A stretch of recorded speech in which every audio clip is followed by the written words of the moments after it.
राजस्थान का नया प्रशासनिक भूगोल, 41 जिले और 7 संभाग, नवीनतम अपडेट 2024। और आगे लिखा है प्रतियोगी परीक्षाओं रीट, पीटीएट, आरएएस के लिए ब्रह्मास्त्र अपडेट 2024। ये जो ब्रह्मास्त्र शब्द है ना, ये बहुत सटीक है, क्योंकि जब सीमाएं इतनी तेजी से बदलती हैं तो पुराना सारा डेटा अमान्य हो जाता है। एकदम सही बात है। ठीक है, तो आइए इसे थोड़ा विस्तार से समझते हैं। दस्तावेज में जो पहला बड़ा बदलाव दर्ज है वो कुछ इस तरह है। गहलोत सरकार का विस्तार राम लुभाया कमेटी, 21 मार्च 2022 को नए जिलों के आकलन हेतु राम लुभाया कमेटी का गठन किया गया। और फिर 4 अगस्त 2023 को राज्य कैबिनेट ने इस कमेटी की सिफारिशों पर अपनी मुहर लगाई। बिल्कुल, और दस्तावेज के अनुसार परिणाम स्वरूप राजस्थान में जिलों की संख्या 33 से बढ़ाकर 50 और संभागों की संख्या 7 से बढ़ाकर 10 कर दी गई। इसमें एक महत्वपूर्ण तथ्य भी है। नए 50 जिलों और 10 संभागों की आधिकारिक सूचना 6 अगस्त 2023 को जारी हुई और ये 7 अगस्त 2023 से पूरे राज्य में प्रभावी हो गई। यहाँ जो बात सबसे आकर्षक है वो है इसका पैमाना।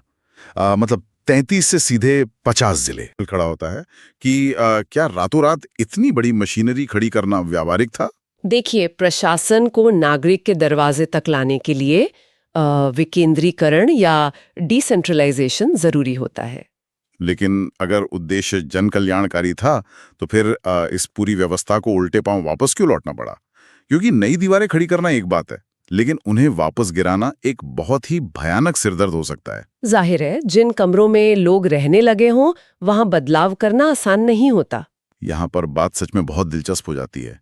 दस्तावेज इसे ऐसे स्पष्ट करता है, भजनलाल सरकार की समीक्षा, ललित के पवार कमेटी। सत्ता परिवर्तन के बाद नए जिलों के प्रशासनिक और भौगोलिक औचित्य की समीक्षा शुरू हुई। 12 जून 2024 को ललित के पवार की अध्यक्षता में जिला रिव्यू कमेटी का गठन हुआ। और फिर इस कमेटी ने अपनी विस्तृत रिपोर्ट 30 अगस्त 2024 को सरकार को सौंपी। रिपोर्ट के अध्ययन हेतु एक मंत्रिमंडलीय उप समिति भी बनी, जिसके अंतिम संयोजक मदन दिलावर रहे। और इसका महत्वपूर्ण तथ्य ये है कि इस समीक्षा समिति और पूरी प्रक्रिया का मुख्य प्रशासनिक विभाग, राजस्व विभाग, रेवेन्यू डिपार्टमेंट को बनाया गया था। ये सोचने वाली बात है कि मदन दिलावर की उप समिति और राजस्व विभाग को इसमें कितना बड़ा हेडेक झेलना पड़ा होगा। बिल्कुल, अगर हम इसे बड़ी तस्वीर से जोड़कर देखें तो जमीनी स्तर पर हर एक इंच जमीन का रिकॉर्ड राजस्व विभाग के पास होता है।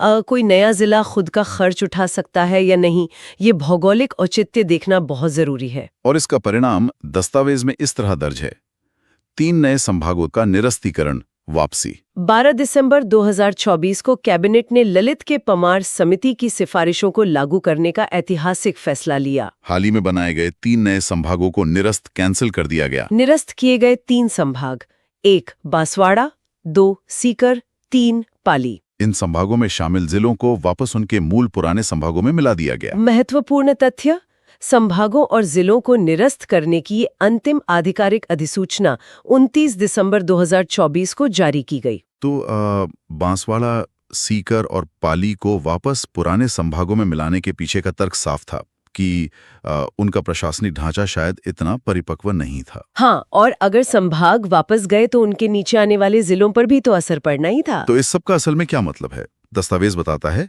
9 नए जिलों का निरस्तीकरण। कैबिनेट ने संभागों के साथ साथ 9 नए जिलों को भी समाप्त करने का निर्णय लिया। यह कार्रवाई राजस्थान भू राजस्व अधिनियम 1956 की धारा 15 और 16 के तहत हुई। निरस्त किए गए 9 जिले: 1 अनूपगढ़, 2 दूदू, 3 गंगापुर सिटी, 4 जयपुर ग्रामीण, 5 जोधपुर ग्रामीण, 6 केकड़ी, 7 नीम का थाना, 8 सांचौर, 9 शाहपुरा। महत्वपूर्ण तथ्य, पुनर्निर्धारण के बाद भी 8 नए जिले यथावत सुरक्षित रखे गए हैं, जैसे बालोतरा, फलोदी, सलूम्बर, डीग आदि। इससे ना एक बहुत ही महत्वपूर्ण सवाल उठता है। वो क्या? यही कि कैसे अनूपगढ़ से लेकर शाहपुरा तक 9 जिले नक्शे से हट गए, लेकिन बालोतरा और फलौदी अपनी जगह सुरक्षित रहे। मुझे लगता है कि ये धारा 15 और 16 का विशेषाधिकार है, जो प्रशासनिक और वित्तीय जरूरतों को देखता है। सही बात है। जो जिले खुद का राजस्व उत्पन्न कर सकते थे, उन्हें सुरक्षित रखा गया। और इस छटनी के बाद हम उस अंतिम स्थिति में पहुंचते हैं जिसे दस्तावेज नया राजस्थान कहता है। मैं पढ़ता हूं इसे। नया राजस्थान अंतिम स्वरूप 7 संभाग 41 जिले। 29 दिसंबर 2024 के अंतिम निर्णय के बाद राजस्थान पुनः अपने पुराने 7 संभागों के स्वरूप में आ गया है। वर्तमान प्रशासनिक स्थिति, कुल संभाग बराबर 7, कुल जिले बराबर 41। क्षेत्रफल की दृष्टि से सबसे बड़ा संभाग जोधपुर 8 जिले। जनसंख्या की दृष्टि से सबसे बड़ा संभाग जयपुर 7 जिले। महत्वपूर्ण तथ्य, कोटा संभाग 4 जिले में कोई परिवर्तन नहीं किया गया है। यह राज्य का सर्वाधिक नदियों वाला संभाग है। ये जो कोटा संभाग की स्थिरता है ना, ये मुझे बहुत अट्रैक्ट करती है। हाँ, मतलब पूरे राज्य में इतनी उथल-पुथल थी, लेकिन कोटा संभाग अपनी जगह से टस से मस नहीं हुआ। क्योंकि नदियां एक प्राकृतिक सीमा बनाती हैं और जोधपुर और जयपुर की जो विषमताएं हैं वो भी साफ दिखती हैं। बिल्कुल, प्रशासन को इन दोनों ही चरम स्थितियों से निपटना होता है। अब ये तो हो गई आंतरिक सीमाओं की बात, लेकिन राजस्थान अपनी बाहरी सीमाओं पर कैसे खड़ा है?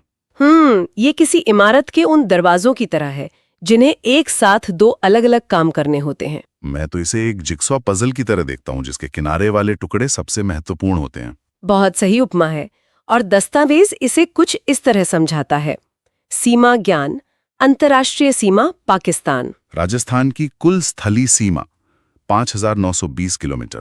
पाकिस्तान के साथ अंतर्राष्ट्रीय सीमा रेड क्लिफ लाइन 1,070 किलोमीटर। पाकिस्तान की सीमा को छूने वाले जिले उत्तर से दक्षिण सही क्रम: 1 श्रीगंगानगर, 2 बीकानेर, 3 फलौदी, सबसे छोटी अंतर्राष्ट्रीय सीमा 4 जैसलमेर, सबसे लंबी अंतर्राष्ट्रीय सीमा 5 बाड़मेर। महत्वपूर्ण तथ्य, बाड़मेर और श्रीगंगानगर ऐसे विशेष जिले हैं जो अंतर्राष्ट्रीय पाकिस्तान और अंतर्राज्यीय पड़ोसी राज्य दोनों सीमाएं बनाते हैं। मतलब ये जिले डबल ड्यूटी कर रहे हैं। बिल्कुल, 1,070 किलोमीटर की ये रेड क्लिफ लाइन कोई आम सीमा नहीं है, बल्कि एक बेहद संवेदनशील राष्ट्रीय सुरक्षा ग्रिड है। और जो दरवाजा पड़ोसी राज्यों की तरफ खुलता है उसका विवरण कुछ इस तरह है। सीमा ज्ञान: अंतर्राज्यीय सीमा पड़ोसी राज्य।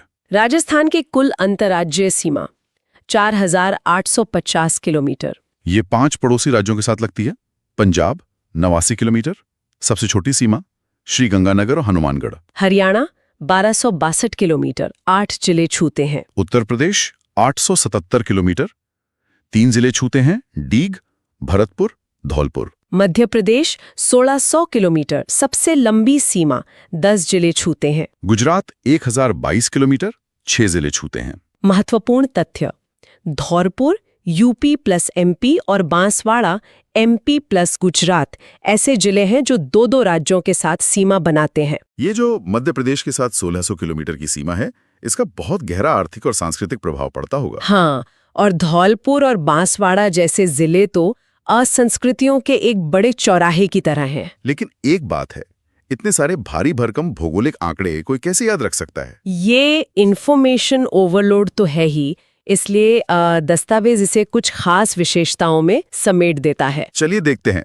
संभाग दर्शन, प्रमुख विशेषताएं एक नजर में। जोधपुर 8 जिले, सर्वाधिक जिलों वाला और क्षेत्रफल में सबसे बड़ा। जयपुर 7 जिले, जयपुर जिले में सर्वाधिक उपखंड 16 व तहसीलें 21 हैं। उदयपुर 7 जिले, यह संभाग गुजरात और मध्य प्रदेश की सीमा को छूता है। अजमेर 6 जिले, मध्यवर्ती संभाग है जिसकी सीमा अन्य 6 संभागों से लगती है। भरतपुर 5 जिले, 3 राज्यों हरियाणा यूपी एमपी की सीमा को स्पर्श। बीकानेर व कोटा 4-4 जिले, बीकानेर पाक सीमा पर, कोटा सर्वाधिक नदियों वाला संभाग। महत्वपूर्ण तथ्य, अजमेर राजस्थान का हृदय हार्ट है। ये राज्य के ठीक बीच में स्थित है और सबसे अधिक अन्य संभागों के साथ अपनी सीमा साझा करता है। जयपुर की ये भारी भरकम संरचना देखिए, एक जिले में 21 तहसीलें। हाँ, और अजमेर को जो राज्य का हृदय कहा गया है वो प्रशासनिक दृष्टि से एकदम सटीक है। वो पूरे राज्य का नर्व सेंटर है। और अंत में दस्तावेज में जो स्मार्ट मेमोरी ट्रिक दी गई है वो तो सच में बहुत ही मजेदार है। जब जानकारी का ओवरलोड होता है तो ऐसे ही शॉर्ट रिवीजन फॉर्मूले दिमाग के काम आते हैं। इसमें लिखा है exam revision smart memory trick, local बातचीत वाला स्मार्ट मेमोरी ट्रिक। दोस्त 1, अरे भाई नए जिलों का क्या हुआ? दोस्त 2, भाई 3 9 का चक्कर हो गया, 3 संभाग उड़े और 9 जिले उड़े। संभाग जो उड़े trick: BSP, B Banswara, Banswara, S Sikar, Sikar, P पाली, पाली, शॉर्ट रिवीजन फॉर्मूला। राम लुभाया लाया 50 जिले, 10 संभाग। पवार हवा में उड़ाए 9 जिले, 3 संभाग कैंसिल। फाइनल स्कोर 2024, 41 जिले, 7 संभाग। ये 3-9 का चक्कर और बीएसपी ट्रिक सुनने में भले मजेदार लगे, लेकिन ये जटिल डेटा को आसानी से पचाने योग्य बना देता है। बिल्कुल। तो इस पूरे गहन विश्लेषण का निष्कर्ष यही है कि प्रशासन खुद को लगातार अपडेट और करेक्ट करता रहता है। एकदम सही। ज्ञान वही मूल्यवान है जिसे समझा और लागू किया जा सके।